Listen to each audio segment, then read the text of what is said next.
Magandang araw, kami po ang pangkat 11 at ang aming tatalakayin ay patungkol sa rehiyong Davao City.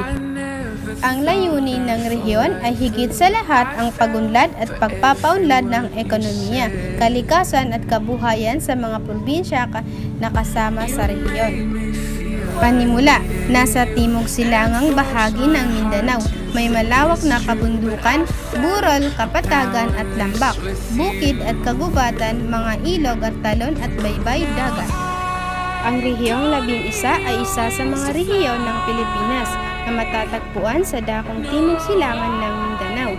Ang rehiyon ng Davao ay binubuo ng 5 lalawigan: Compostela Valley, Davao del Norte, Davao Oriental, Davao del Sur at Davao Occidental. Ang sentrong pangrehiyon ay Davao City. Pangunahing sentro ng rehiyon, ang rehiyon ng Davao, ay ang pinakamasikip na lugar sa Mindanao at ang ikapitong pinakamasikip sa bansa na may kabuuang bilang na 4,893,318 na naninirahan sa 2015. Ngayon, dadako tayo sa pangunahing lalawigan. Ito ay ang Davao City. Ito rin ang pinakamahalagang lungsod ng Pilipinas. Bakit nga ba ang lalawigang ito ay mahalaga? Sapagkat dito ang pinagkukunan ng yaman ng mga mamamayan.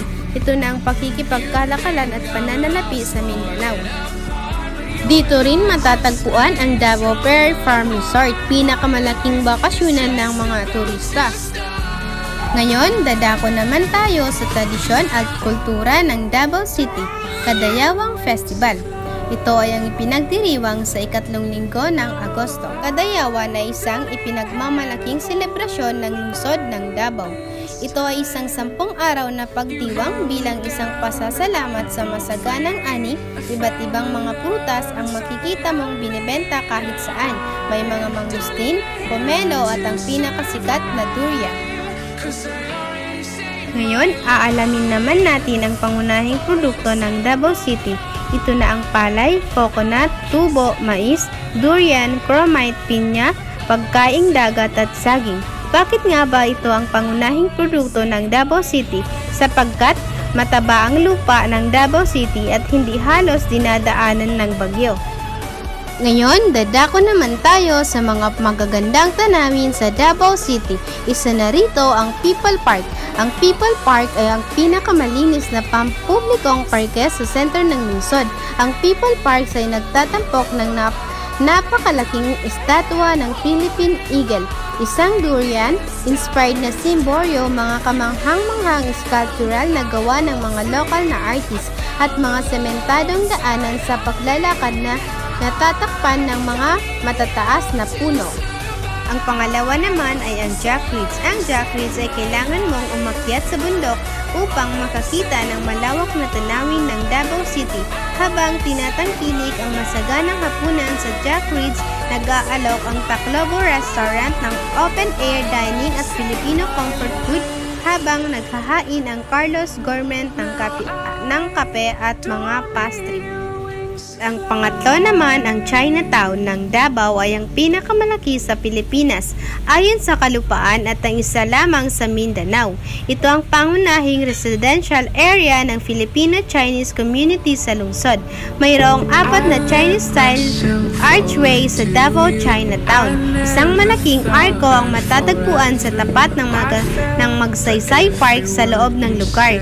Maaari kang pumunta sa mga templo kabilang ang Longqua Buddhist Temple, Polian Temple at Mindanao Taoist Temple. Ngayon, dadako naman tayo sa pangalawang lalawigan. Ito ay ang Davao Oriental.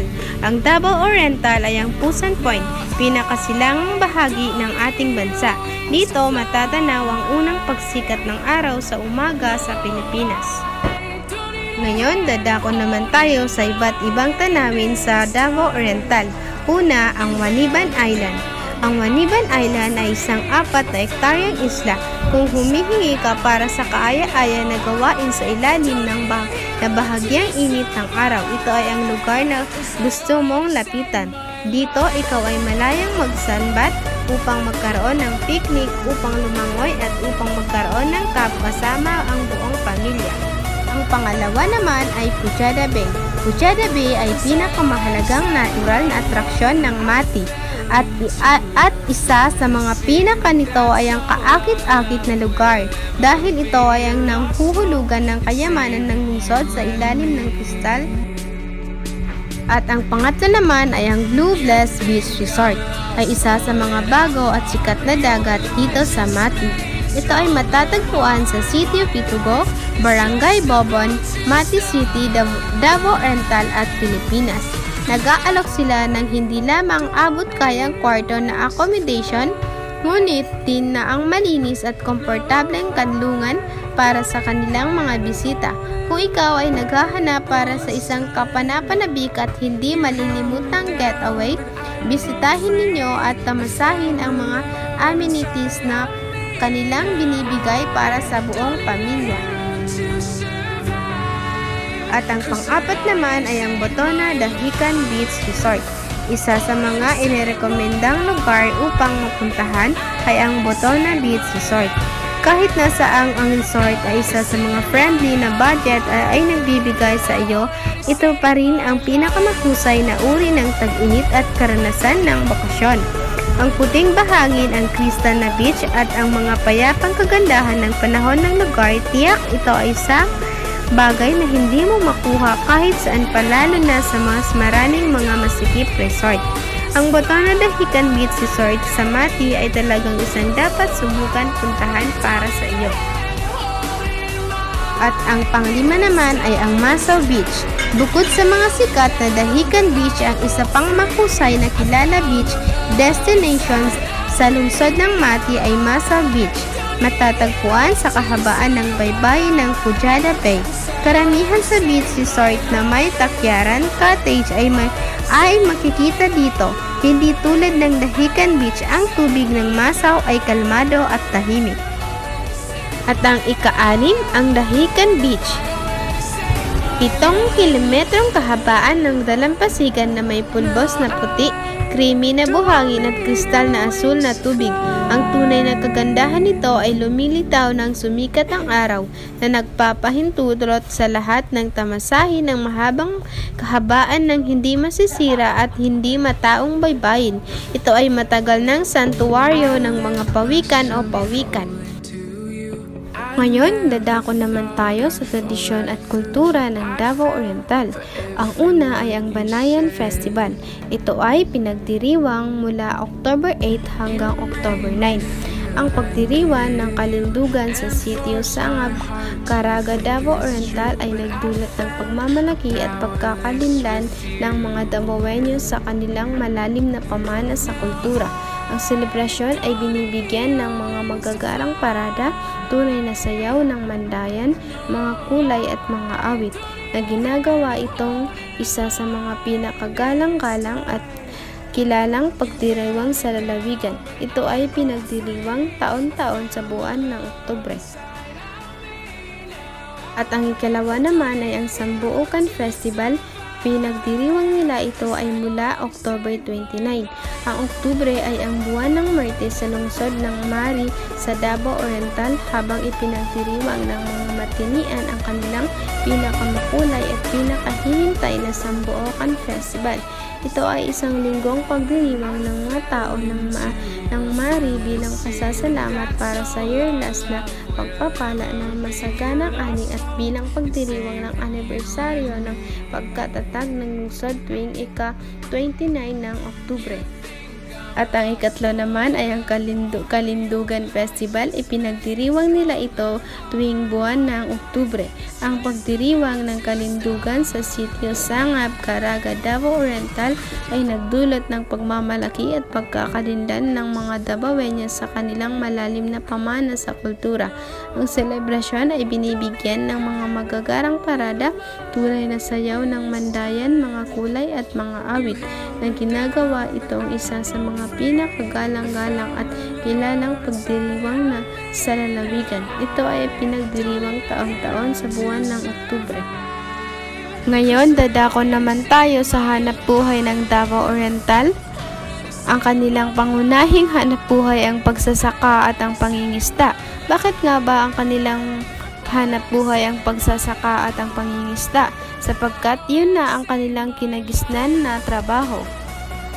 Ngayon, dadako naman tayo sa kilalang manunulat sa Davao Oriental.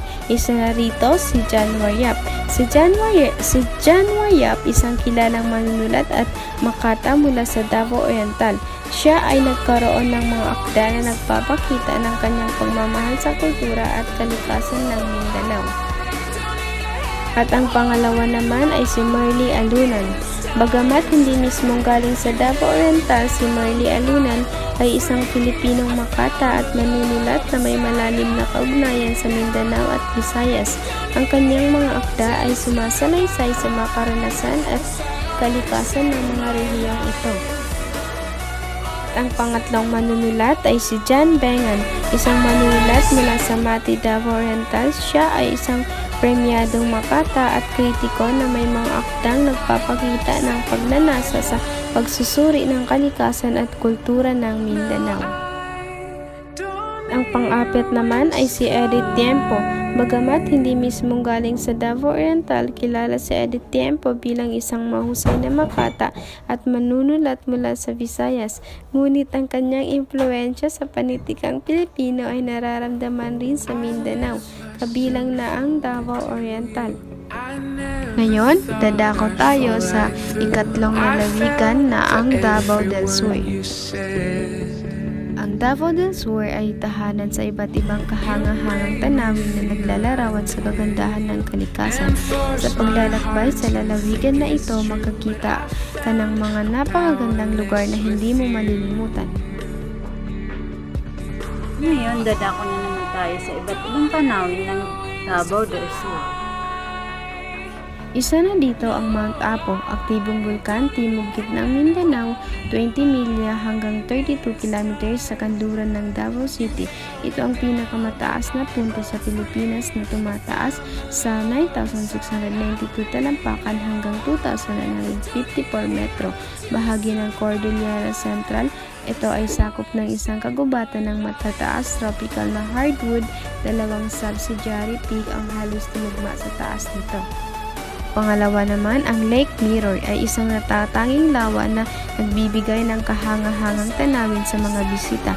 Ang lake na ito ay nagbibigay ng isang kapana-panabik na pagkakataon upang makapagpahinga at makapag-relax habang pinagmasdan ang malawak na tubig na naglalarawan sa kalinawan at katahimikan.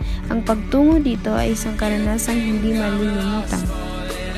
Ang ikatlo naman, ang isa pang magandang tanawin sa Davao del Sur ay ang Gumasa Beach. Ito ay isang perpektong lugar upang mapahinga at mag-enjoy sa kahangahangang puting buhangin at malinis na tubig. Ang paglakad sa baybayin ng Gumasa Beach ay isang paglalakbay sa paraiso. Ang ikaapat naman ay sa Mount Matomtom, isang bundok na matatagpuan sa Davao del Sur. Makakaranas ka ng isang nakakamanghang pag-akyat na nag-aalok ng kamanghang-manghang tanawin mula sa tuktok. Ang ikalima ay ang Bituon Beach, ay isa pang tanawin sa Davao del Sur na dapat mong bisitahin. Ito ay isang magandang baybayin na puno na buhangin at malinaw na tubig. Ang pagtampisaw sa dagat at paglakad sa baybayin ay nagbibigay ng isang kasiyahan sa kaluluwa. Ang Bituon Beach ay isang perfectong destinasyon para sa mga taong nagnanais mag-relax at magkaroon ng payapang karanasan sa tabing dagat. Ang ika-anim at ang huling ngunit hindi bababa sa ang Kubla Art Garden ay isang natatanging tanawin sa Davao del Sur. Ito ay isang hardy na puno ng mga likhang sining at iba't ibang uri ng halaman. Ang mga iba't ibang mga likhang sining ay nagbibigay ng isang pagkakataon upang maipamahagi ang kultura at sining ng rehiyon. Ang paglalakad sa Kubla Art Garden ay isang paglalakbay sa mundo ng sining. Sa Davao del Sur, marami kang matutunang kultura at tradisyon mula sa iba't ibang tribo at etnikong grupo na naninirahan sa lalawigan. Narito ang ilang mahalagang aspeto ng kultura sa Davao del Sur. Ang una, ang katutubong tribo. Ang lalawigan ay tahanan ng iba't ibang katutubong tribo tulad ng Bagobo, Bilaan, Manobo at iba pa. Ang mga tribo na ito ay may kanilang sariling wika, pananamit at mga tradisyonal na ritual na pagpapakita ng kanilang kultura at kasaysayan. Tuklasan ang fiesta sa Davao del Sur. Isa na rito ang Tanggoguan Festival. Ang Tanggoguan Festival ay ginaganap sa munisipalidad ng Malita, Davao del Sur. Ipinakikita nito ang mayamang pamana ng kultura ng tribong Tagkaolo, ang mga katutubo sa lugar. Ang pagdiriwang ay nagtatampok ng mga tradisyonal na sayaw, musika at mga ritual na nagbibigay diin sa mga gawi sa agrikultura ng tribo at ang kanilang malalim na koneksyon sa kalikasan. At ang pangalawa naman ay Bandaolog Festival. Ang Bandaolog Festival ay ipinagdiriwang sa munisipalidad ng Magsaysay, Davao del Sur. Ito ay isang relihiyoso at kultura ng kaganapan na nakatuon sa patron ng bayan, ang Santo Niño. Ang highlight ng festival ay ang street dancing competition kung saan ang mga kalahok ay nagsusuot ng makukulay na kasuotan at gumaganap ng mga traditional na sayaw habang may bitbit na maliliit na bangka sa kanilang mga balikat. Ikatlo naman ay ang Sinabbadan Festival. Ang Sinabbadan Festival ay ginaganap sa munisipalidad ng Matanaw, Davao del Sur. Ito ay isang masiglang pagdiriwang na nagbibigay pugay sa mga pagmulang agrikultural ng bayan. Tampok sa festival ang street dancing, float parades at iba't ibang kompetisyon ng nagpapakita ng iba't ibang pananim at produkto ng Matanaw. Layunin nitong isulong ang industriya at ng agrikultura ng bayan at ang pagsusumikap ng mga magsasaka nito. Ang apat naman ay ang araw ng Davao del Sur. Ang araw ng Davao del Sur ay sinaselebrate tuwing year on July 1st. Ito ay ginugunita ang pagkatatag ng Davao del Sur bilang isang hiwalay na lalawigan mula sa Davao Province, kasama sa pagdiriwang ang iba't ibang aktibidad tulad ng mga parada, cultural performances, sports competitions, trade fairs at fireworks displays. Ngayon, dadako na naman tayo sa ika-apat na lalawigan. Ito ay ang Compostela Valley. Sa Compostela Valley, matatagpuan ang Marasugan, tinaguriang summer capital ng Davao dahil maraming talon at malamig na buhay dito. Ngayon, dadako na naman tayo sa tradisyon at kultura ng Compostela Valley. Ang una ay Buganihan Festival. Ito ay ipinagdiriwang sa buwan ng Hulyo, ika-25 hanggang Agosto 1. Ang Buganihan Festival ay ginaganap sa Compostela. Ito ay ang probinsya ng Compostela Valley. Itinatampok nito ang makulay na parada sa kalye. Ang pagdiriwang na ito ay isang paraan upang ipagdiwang ng mga mamamayan ng munisipyo ng Bugani ang pagkakatatag ng kanilang munisipalidad. Ang pangalawa ay Bulawan Festival. Ito ay pinagdiriwang sa buwan ng Marso 4 at 8. Ang Bulawan Festival ay isang kaunang kaganapan na ipinagdiriwang ang mayamang pamanang kultura ng lalawigan. Ang masaganang ani ng mga magsasaka nito at ang mga taong may ginintuang puso. Ang pangalan ng pagdiriwang ay nagmula sa lokal na salita para sa ginto, isang mahalagang mapagkukunan sa lugar. Ito ay isang pagkakataon para sa mga taga Davao de Oro na ipakita ang kanilang mga tradisyon at kaugalian, kabilang ang mga tradisyonal na sayaw, kanta at kasuotan. Ang pangatlo naman ay Diwanag Festival. Ito ay ipinagdiriwang sa buwan ng Disyembre 25. Ang pagdiriwang ng Diwanag ay isa sa mga inaabangang kaganapan tuwing Kapaskuhan sa lalawigan ng Lambak ng Compostela na nagpapakita ng iba't ibang konsepto bawat taon. Ngayon, dadako na naman tayo sa hanap buhay ng Compostela Valley. Ito ay pangingisda at pagsasaka. Bakit nga ba pangingisda at pagsasaka ang kanilang pangunahing hanap buhay? Dahil ito lamang ang alam nila ng hanap buhay, dahil na rin wala sila ng ibang kagamitan para sa ibang hanap buhay. At dahil na rin dito sa Pilipinas o ang kabuuan nito ay napapalagyan ng katubigan at ang pagiging insular ng Pilipinas ang pangingisda at pagsasaka. Ngayon, dadako na naman tayo sa iba't ibang tanawin ng Compostela Valley. Ang una ay Beach View Resort. Ito ay nagtatampok ng malinis, maputi, mabuhanging harapan ng beach at malamig at asul na tubig. Ang ilang bahagi ng resort ay katangi-tanging natatakpan ng mga siblong gulang na puno na nagbibigay ng perpektong lilim para sa mga pagkain, picnic at party. Ang isa pang natatanging ampok ay isang lagon na nagbibigay ng isang matahimik na kapaligiran sa mga taong nais ng ilang paraan ng pagpapahinga. Pangalawa naman ay Awaw Falls.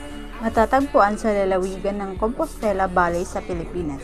Ang Awaw Falls ay nakatayo bilang isa sa mga pinakakahanga-hangang kababalaghan sa kalikasan. Matatagpuan sa gitna ng mayayabong na halaman at nagtataasang mga puno. Ang kahanga-hangang talon na ito ay nag-iiwan sa mga bisita sa pagkamangha sa kagandahan at katahimikan nito. Pagdating sa talon, agad na nabighani ang isa sa mga sobrang lakas at biyaya ng dumadaloy na tubig. Ang kristal na likido ay dumadaloy pababa mula sa mga bangin sa itaas na lumilikha ng isang nakakabighaning pagpapakita ng puwersa ng kalikasan. Habang bumagsak ang tubig sa pool sa ibaba, isang nakakapapawing pagod na ambon ang pumupuno sa hangin na nagbibigay ng pahinga mula sa tropical na init. Ang pangatlo naman ay Agokan Cold Spring Resort. Kung sobrang init na, ang pinakamagandang bagay na maaari mong gawin ay mag-impake ng iyong mga bag at magtungo sa Aguacan Cold Spring Resort na matatagpuan sa Maragusan, ang summer capital ng Davao Region. Kahit na ang malamig na bukal ay medyo malayo at ang oras ng paglalakbay ay maaring mahaba, isang paglalakbay sa Aguacan Resort ay tiyak na nagkakahalaga ng paghihintay. Ang ikaapat naman ay Heaven Peak Highland Resort. Ang magandang destination na matatagpuan sa gitna ng kagandahan ng kalikasan. Ito ay isang lugar na puno ng kapayapaan at katahimikan kung saan maaari kang mag-relax at makipag-ugnayan sa kalikasan.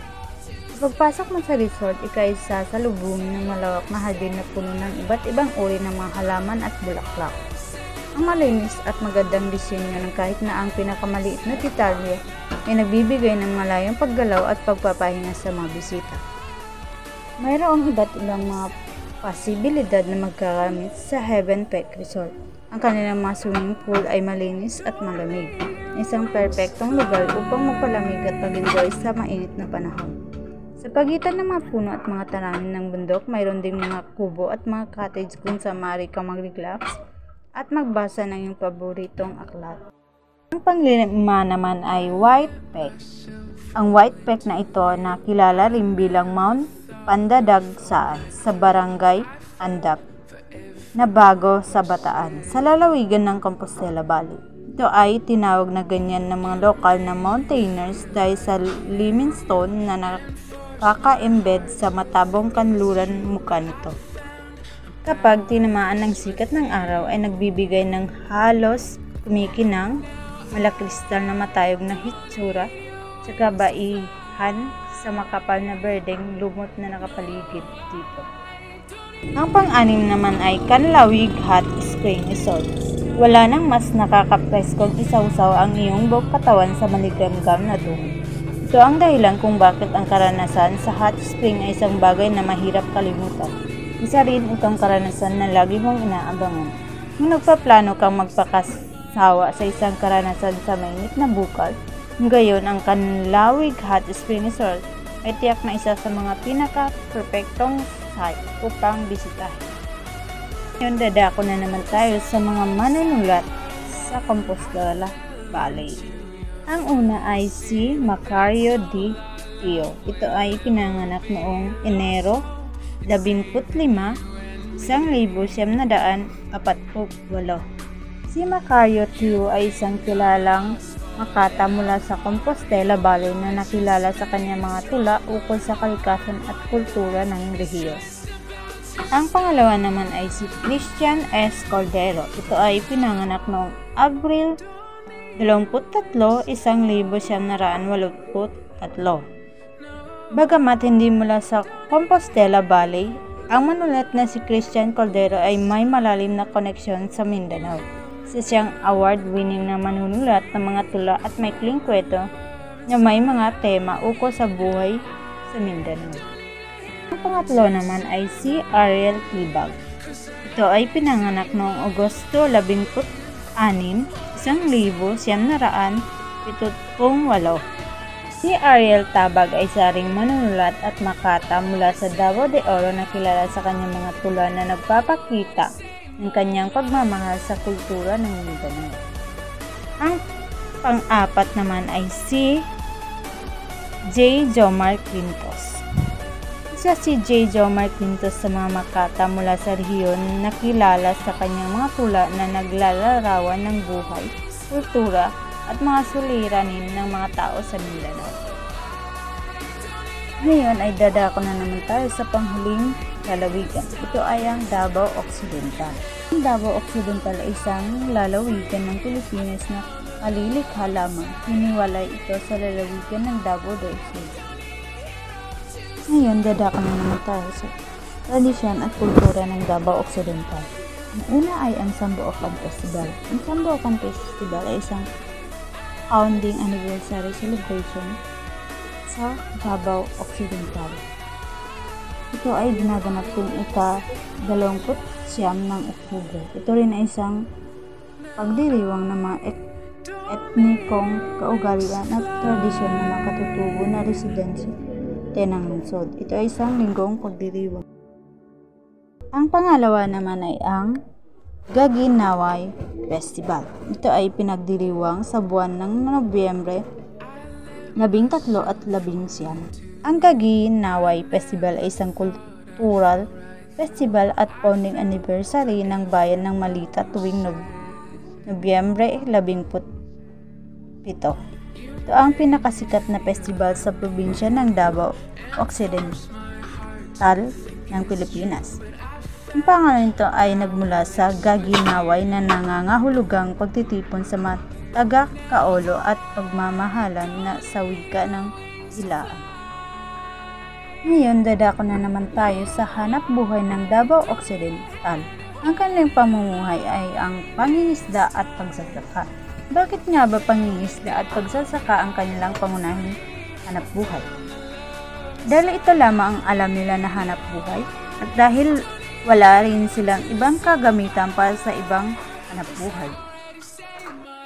Ngayon, dadako na naman tayo sa iba't ibang tanawin ng Davao Occidental. Ang una ay ang Balut Island.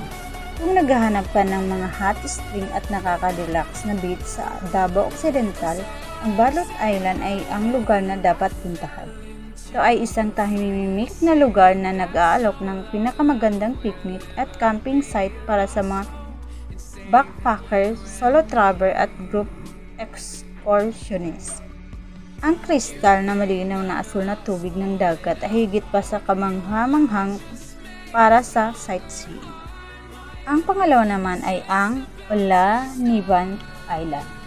Isa sa mga tourist spot sa Davao Occidental na kailangan mong makita ay ang island Olaniban Island.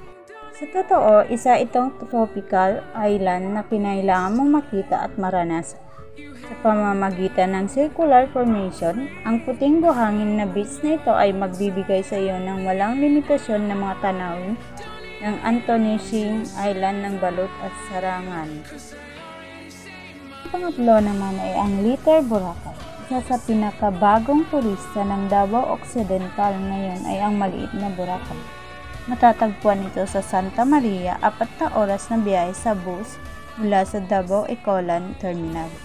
Hango ang pangalan nito sa orihinal na Boracay dahil ang isla ay isang tanyag na beach sa Pilipinas.